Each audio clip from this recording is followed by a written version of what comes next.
తక్కువగానే అంటే కంట్రోల్లో ఉన్నట్టు ఉంటుంది. అయితే అది ఇప్పుడు బాగానే ఉంటుంది చలికాలం కాబట్టి. ఎండాకాలంలో ఒక 5 నిమిషాలు కరెంటు పోయింది అనుకోండి,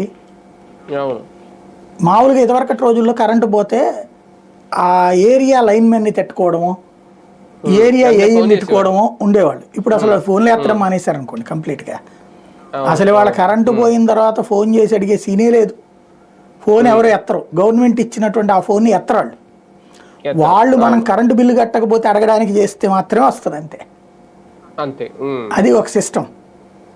రెండవది, ఇక్కడ ఆ కరెంటుకి సంబంధించినటువంటి ప్రాబ్లం ఏది, ఈ ఛార్జీలు పెరిగినాయి అనుకోండి, అంటే కరెంటు కోతలు వచ్చినాయి అనుకోండి, ఎక్కువ జనాలకి చిర్రెత్తుతుంది. ఇదివరకు అయితే కనుక కింద ఉండి తిట్టుకునే వాళ్ళు ఇప్పుడు చంద్రబాబునే తిట్టుకుంటారు. ఇదివరకు జగన్ అట్టగా తిట్టుకున్నారు కరెంటు కోతలు వచ్చినప్పుడు, రేపు బాబునేనే తిట్టుకుంటారు. కాబట్టి కరెంటు కోత రాకుండా ఉండాలా, అందుబాటులో ఉండేలా ఉండాలి.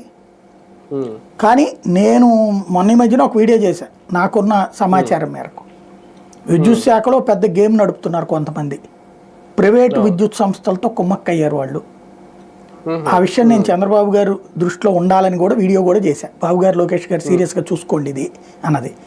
ఎందుకంటే వాళ్ళు మామూలుగా మనకి గత 25 ఏళ్ల రికార్డు ఉంది ఏ టైంలో కరెంట్ ఎంత వాడతారన్నటువంటిది.